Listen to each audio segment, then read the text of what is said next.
Assalamualaikum warahmatullahi wabarakatuh. Para hadirin yang dirahmati oleh Allah, puji syukur kita panjatkan yang telah memberikan kesehatan dan kesempatan sehingga pada kali ini kita semua dapat berkumpul di tempat sederhana ini dalam keadaan yang sehat walafiat, tak kurang suatu apapun. Alhamdulillah. Salawat teriring salam semoga tetap tercurahkan kepada junjungan kita Nabi besar Muhammad sallallahu alaihi wasallam. Allahumma sholli ala sayyidina Muhammad wa ala ali sayyidina Muhammad.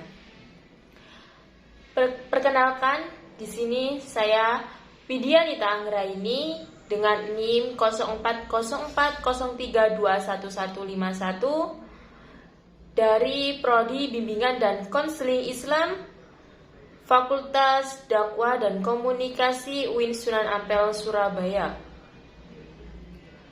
Hadirin hadirat yang dirahmati oleh Allah, dalam kesempatan ini perkenankanlah saya untuk menyampaikan ceramah agama yang berjudul Warisan Nabi kepada umatnya sebagai dasar pijakan dalam berdakwah. Tujuan daripada diutusnya Rasulullah SAW ke muka bumi ini tak lain adalah menyempurnakan akhlak seluruh manusia, terutama kepada Allah.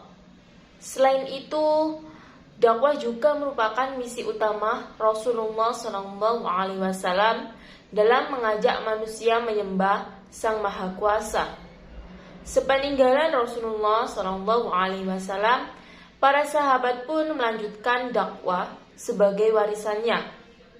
Rasulullah SAW tidak pernah mewariskan harta, tahta, dan dunia, melainkan mewariskan ilmu yang beliau wariskan kepada seluruh umat dan keturunannya. Kenapa harus ilmu yang menjadi warisannya? Karena dengan ilmu, derajat seorang akan diangkat oleh Allah. Sebagaimana firman Allah dalam surat Al-Mujadalah ayat 11. Wahai orang-orang yang beriman, apabila dikatakan kepadamu memberi kelapangan untukmu, apabila dikatakan berdirilah kamu, maka berdirilah. Niscaya Allah akan mengangkat derajat orang-orang yang beriman di antaramu dan orang-orang yang diberi ilmu beberapa derajat. Allah Maha melihat apa yang kamu kerjakan. Selain ayat di atas, ada sebuah kisah yang juga menceritakan tentang warisan Rasulullah SAW kepada para sahabatnya, sebagaimana yang dikisahkan oleh Abu Hurairah radhiyallahu an. Di saat ia melewati sebuah pasar di kota Madinah, tiba-tiba langkahnya terhenti oleh keramaian orang-orang yang di pasar itu. Lalu Abu Hurairah berkata, "Alangkah lemahnya kondisi kalian." Mendengar perkataan sahabat Nabi tersebut, tentu penduduk pasar terkejut. Kemudian mereka bertanya kembali, "Wahai Abu Hurairah, mengapa engkau mengatakan demikian? Kenapa dengan kondisi kita?"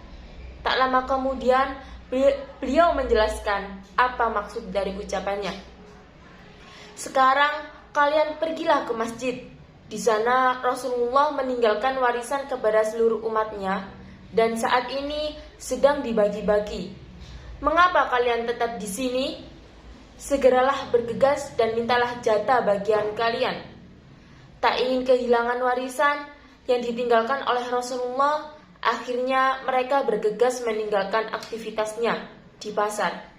Semua barang jualan dan toko mereka ditutup demi mengambil sebuah harta peninggalan. Dalam perjalanan menuju masjid, mereka pun berangan-angan, "Apa ya jatah bagianku?"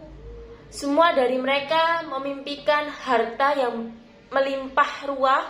Sudah bisa diambil kesimpulan dari perkataan mereka bahwa yang namanya warisan itu pasti merupakan harta dan dunia.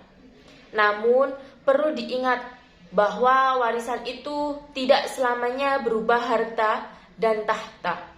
Bisa jadi berupa nasihat dan ujangan yang baik agar kelak menjadi orang yang bermanfaat untuk orang lain. Akhirnya mereka tiba di depan halaman masjid. Tak sabar ingin menerima bagiannya, mereka pun langsung masuk ke dalam masjid. Akan tetapi mereka tidak melihat ada satu orang pun yang sedang membagikan harta warisan. Tidak ingin menunggu lama, meninggalkan bisnis mereka yang ada di pasar, mereka pun langsung kembali ke pasar dan menemui Abu Hurairah. Dalam perjalanan pulang, mereka saling bertanya satu sama lain, mengapa seorang sahabat Nabi seperti Abu Hurairah tega membohongi kita? Ya sudah, biarkan saja. Coba nanti kita tanyakan apa maksudnya dia membohongi kita. Jawab yang lain. Sesampainya di pasar, Abu Hurairah tetap berdiri di tempat semula sambil menunggu kedatangan mereka. Dan beliau bertanya kepada mereka, "Bagaimana? Sudah kalian ambil sebagian kalian? Sungguh tega engkau Abu Hurairah membohongi kami, padahal kami begitu memuliakan engkau sebagai sahabat Nabi." Jawab mereka dengan nada kecewa, "Bagaimana mungkin saya membohongi kalian? Apa kalian tidak melihat sesuatu dalam masjid itu?" Tegas Abu Hurairah. Dengan perasaan hampa, mereka menjawab, "Saya tidak melihat ada pembagian harta warisan di sana. Yang kami lihat hanya beberapa kelompok orang yang membentuk halaqah. Ada satu kelompok yang berdiskusi tentang halal dan haram. Ada kelompok lain yang sedang membaca Al-Quran. Dan ada pula yang sedang melaksanakan sholat sunnah." Abu Hurairah pun tertawa mendengar jawaban dari penduduk pasar dan menjelaskan, "Celaka kalian, asal kalian tahu, itu adalah warisan Rasulullah SAW untuk umatnya, agar kalian bisa menjaga warisan Nabi dengan mengajarkan kepada orang membutuhkan." Rasulullah SAW tidak pernah mewariskan harta kepada umatnya. Beliau hanya mewariskan ilmu agar supaya diamalkan. Kisah di atas bukanlah satu-satunya cerita yang menjelaskan pentingnya menuntut ilmu. Ada banyak lagi cerita kalam para ulama yang menjelaskan bahwa ilmu merupakan bekal dunia dan akhirat.